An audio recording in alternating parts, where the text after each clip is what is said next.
Alright, welcome to the 6th grade presentation of A Christmas Carol. This is a classic book written by the author Charles Dickens, who many of you may have heard of. If you are in 7th and 8th grade, you will have read the book and will know the story. But for the rest of you, I hope that you will enjoy. It is a story about a man named Scrooge who hates Christmas, but then through several interesting encounters decides to, or comes to the realization that Christmas is definitely worth celebrating. So, please enjoy 6th grade's presentation of A Christmas Carol.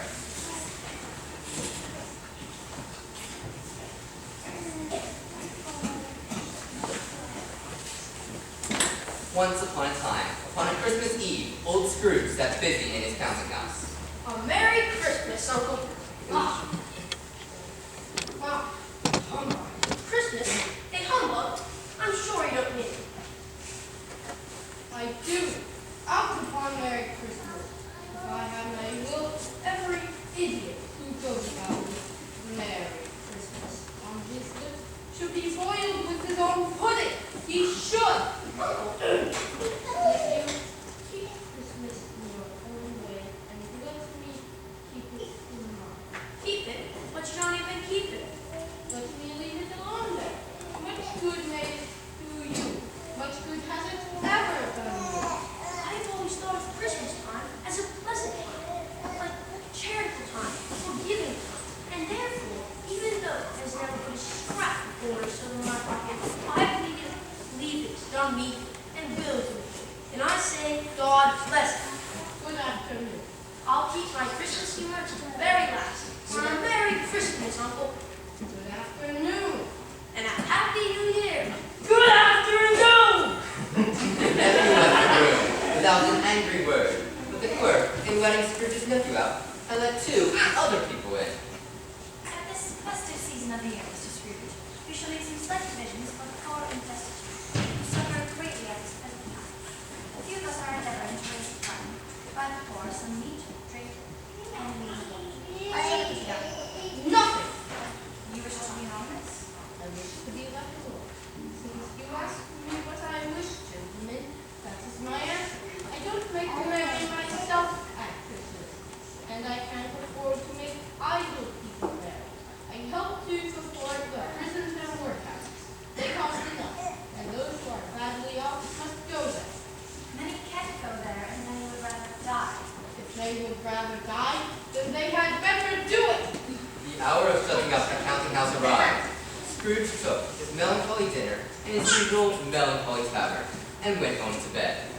Now it is a fact that there was nothing at all particular about the knocker on the door of this house, except that it was very large, and yet Scrooge, having his key in the lock of the door, saw in the knocker not a knocker, but Marley's face.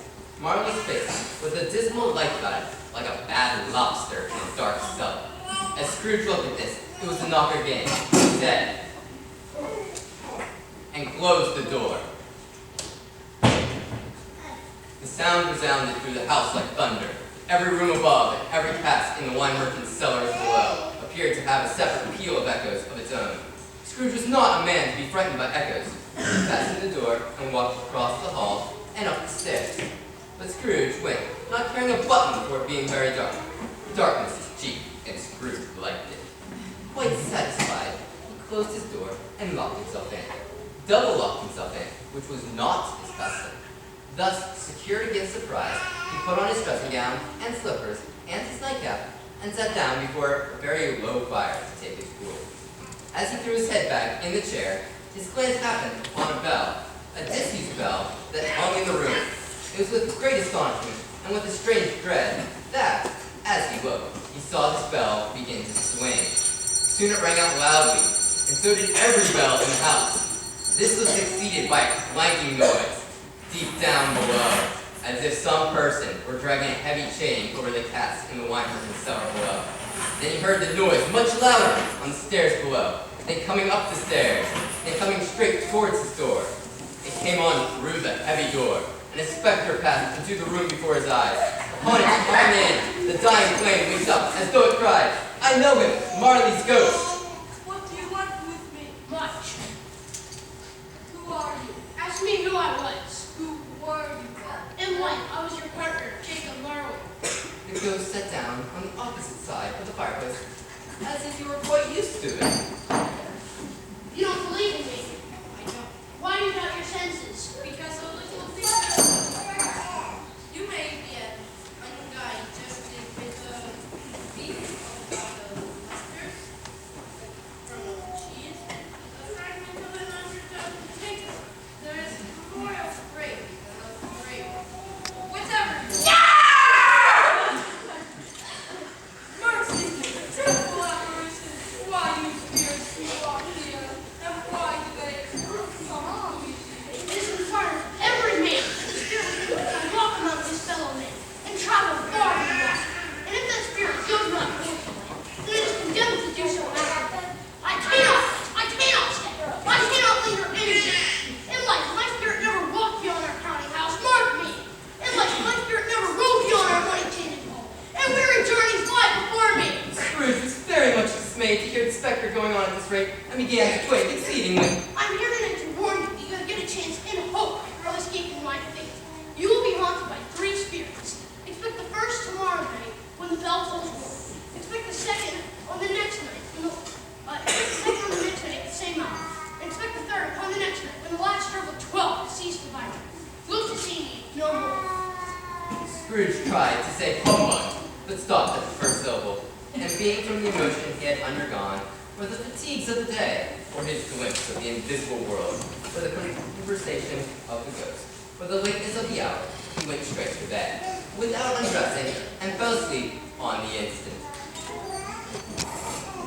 When Scrooge awoke, the church bell tolled a deep, dull, hollow, melancholy 1. Light flashed up in the room upon the instant, and the curtains of his bed were drawn aside by a strange figure, like a child. Are you the spirit whose coming was foretold to me? Who was the guardian? As the words were spoken, they passed through the wall and stood in the busy thoroughfares of the city. It was made plain enough by the dressing of the shops that here too it was Christmas time. The ghost stopped at a certain warehouse door and asked Scrooge if he knew it. No, I am apprenticed here. They went in at the sight of an old gentleman in a Welsh wig sitting behind a high desk that, if he had been 2 inches taller, he must have knocked his head against the ceiling. Scrooge cried in great excitement. Why, it's old Fezziwig! Bless his heart, it's Fezziwig alive again. Go over there, Ebenezer. Yeah. A living and moving picture of Scrooge's former self, a young man came briskly in, accompanied by his fellow apprentice. Go over there, my boys. No more work tonight. Christmas Eve, Dick. Christmas, Ebenezer. Let's have the shards up before men can say Jack Robertson. Clear away, my lads, and let's have lunch. Here. Clear away? There was nothing that they wouldn't have cleared away, or couldn't have cleared away, with old Fezziwig looking on. It was done in a minute. The warehouse was as snug and warm and dry and bright a ballroom as you would desire to see upon a winter's night. In came a fiddler with a music book, went up to the lofty desk, and made an orchestra of it, and tuned like 50 stomachaches. In came Mrs. Fezziwig, one fast smile. In came the 3 Miss Fezziwigs, beaming and lovable. In they all came, one after another, some shyly, some boldly, some gracefully, some awkwardly, some pushing, some pulling. In they all came, anyhow and everyhow. Away they all went, 20 couple at once, hands half round and back again the other way, down the middle and up again, round and round, old top couple always turning up in the wrong place. When the clock struck 11, this ball broke up. Mr. and Mrs. Fezziwig shaking hands with every person as he or she went out, with him or her a Merry Christmas.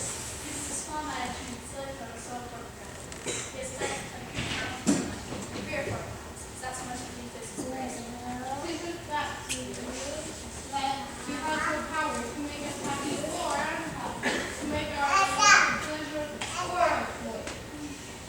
It is to say that his power lies towards in look, and the happiness that he gives us is as great as if it did. Spirit, remove me from this place. Haunt me no longer. As he struggled with the spirit, he was conscious of being exhausted and overcome by an irresistible drowsiness, and further, of being in his own bedroom, he had barely time to reel to bed before he sank into a heavy sleep.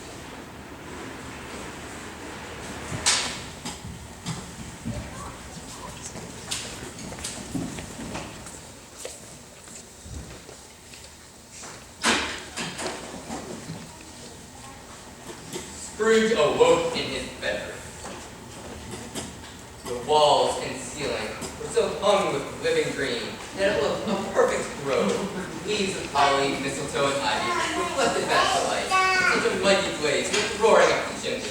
Heaped upon the floor, it formed a tiny throne where turkeys, geese, great joints of meat, pigs, long wreaths of sausages, mince pies, plum puddings, barrels of oysters, red-hot chestnuts, cherry-cheeked apples, juicy oranges, luscious pears, great bowls of punch, and immense swell cakes. Upon this couch there sat a giant, glorious to see, who bore a glowing torch. Come in, and know me better, man. I am the ghost of Christmas present. Look upon me. You have never seen the like of me. Touch my robe. Scrooge did as he was told, and held it fast. The room and its contents all vanished instantly, and they stood in the city streets upon a snowy Christmas morning.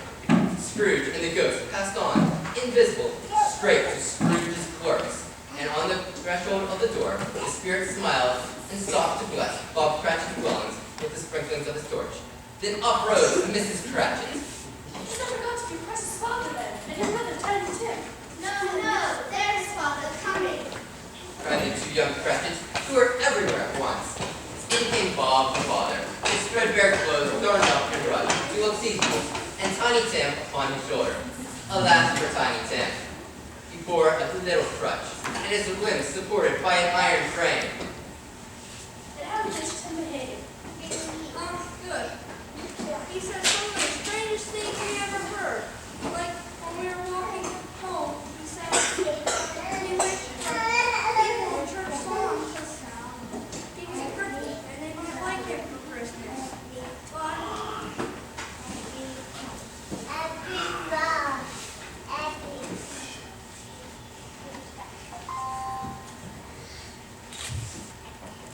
Master Peter and the two young Cratchits went to fetch the goose, with which they soon returned in high procession.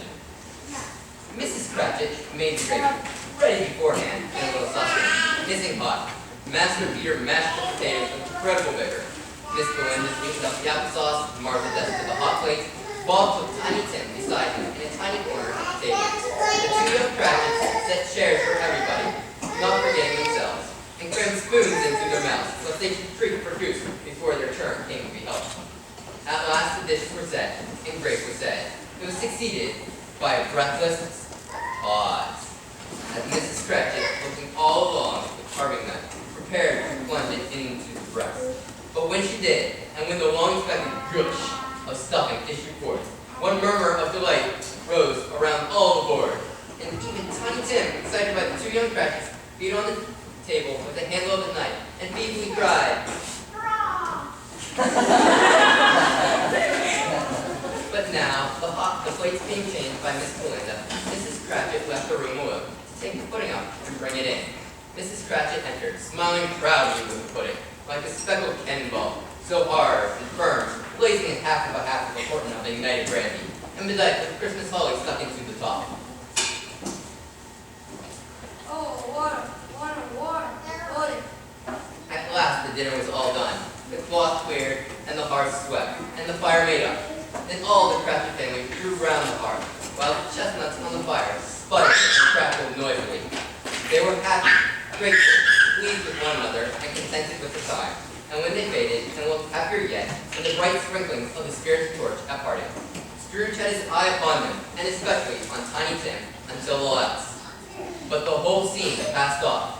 He and the spirit were again upon their travels. Much they saw, and far they went, and many homes they visited. But always with a happy end. Suddenly, as they came to an open place, the bell struck.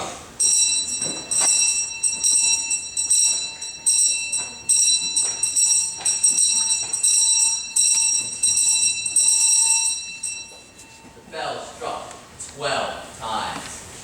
Scrooge looked about him for the ghost, and saw it no more.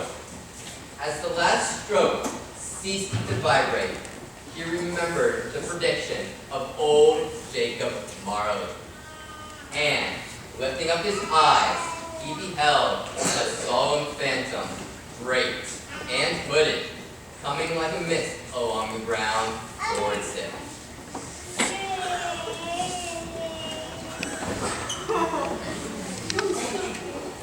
Ghost of the future, I fear you more than any specter I have seen. Will you not speak to me? It gave him no reply. The hand was pointed straight before them. Lead on. Lead on, lead on. The night is waning me fast, and it is precious time to me, I know. Lead on, spirit. They scarcely seemed to enter the city, for the city rather seemed to spring up about them. But there they were, in the heart of it, amongst the merchants. The spirit stopped beside one little knot of businessmen.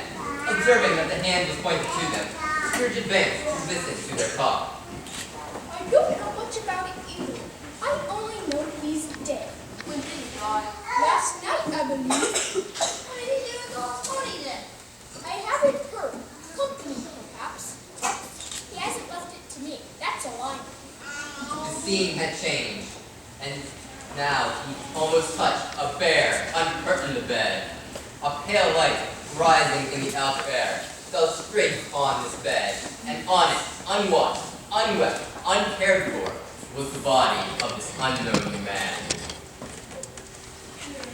Show me some pictures or this dark chamber. Will forever disgust me. The ghost conducted him to poor Bob Cratchit's house, the dwelling he had visited before, and found the mother and the children seated round the fire. Quiet, very quiet, the noisy little Cratchits were as still as statues in one corner, and sat looking up at Peter, who had a book before him. The mother and her daughters were engaged in needlework, but surely they were very quiet. The mother laid her work upon the table and put her hand up to her face. Mother hurts my but they're better now. It makes me weep, I tell you, but it's shall we ask your father for the world? Left me here this time.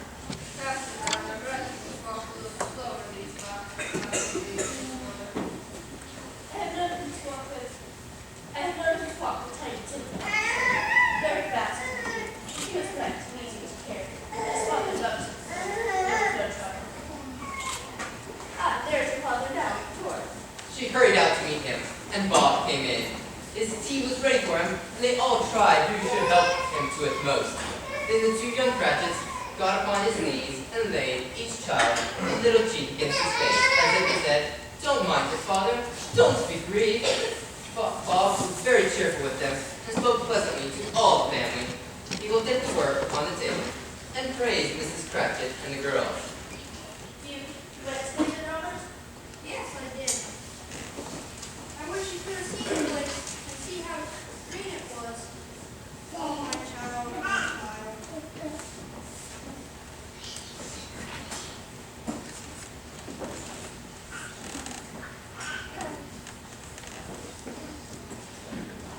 Spectre, I see my party is near. I know it, but I know not how. Will so tell me who was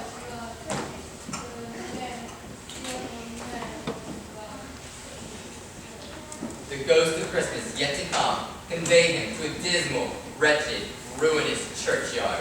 The spirit stood among the graves and pointed down to one. Scrooge crept towards it, trembling as he went, and following the finger, read upon the stone of the neglected grave his own name, Ebenezer Scrooge. the man who lay upon that bed. No spirit, oh no spirit.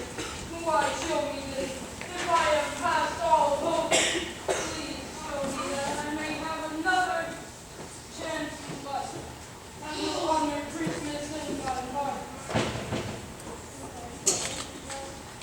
And I will try to keep it all year. Oh, just tell me that I may be punctuated writing on the stove. Holding up his hands in one last prayer to have his fate reversed, he saw an alteration in the phantom's hood and dress. It shrunk collapsed and dwindled down into a bedpost. Yes, and the bedpost was his own. The bed was his own. The room was his own. Best and happiest of all, the time before him was his own, to make amends in. He was checked in his transport by the churches, bringing out the lustiest peal he had ever heard. Running to the window, he opened it, put out his head. No fog, no mist, no night, clear, bright, stirring, golden day. What's today? Yeah? What's today, my fine fellow? Why today? Why Christmas Day? Excellent. So I haven't missed it. Do you know the floors down across the street? I should hope I did. An intelligent boy, a remarkable boy. Boy, do you know if they still have a prize turkey? The big one, not a little prize turkey? It's hanging now. Great. Is it? Go and buy it. Walker? No, I am in earnest. Go to the poulterers and send them here. Come with them and I shall give you a shilling. In less than 5 minutes, and I'll give you £5. The boy was awfully shocked. I'll send it to Bob Cratchit. He shall let you know who sent it. I shall trouble to help his family. Scrooge dressed himself all in his best, and at last got out upon the streets. The people were by this time pouring forth, as he had seen them with the ghost of Christmas present, and walking with his hands beside him, Scrooge regarded everyone with a delightful smile. He looked so irresistibly pleasant. In a word, the 3 or 4 good-humored fellows said, Good morning, sir. And Merry Christmas to you. Good morning, sir. Merry Christmas to you. he was early at his office the next morning. If he could only be there first and catch Bob Cratchit coming in late. The clock struck 9. No Bob. A quarter past. No Bob. Bob was a full 18 minutes and a half behind his time. Bob's hat was up before he opened the door. He was on his stool in a jiffy, driving away with his pen as if he were trying to overtake 9 o'clock. Hello, Bob. What is the meaning of coming in at this time? Oh, I was just running a little late today. Is that so? Well, Hannah, I am not going to stand for this thing any longer. And therefore, I'm going to raise your salary. Bob trembled. A Merry Christmas, Bob. A Merrier Christmas, Bob. Bob, I'll raise your salary and help you in your struggling family. Scrooge was better than his word. He did it all and infinitely more. And to Tiny Tim, who did not die, he was a second father. He became as good a friend, as good a master, and as good a man as the good old city knew, or any other good old city, town, or borough in the good old world. Some people laughed to see the alteration in him, but his own heart laughed, and that was quite enough for him. And it was always said of him that he knew how to keep Christmas well. May that be truly said of us, and all of us. And so, as Tiny Tim observed,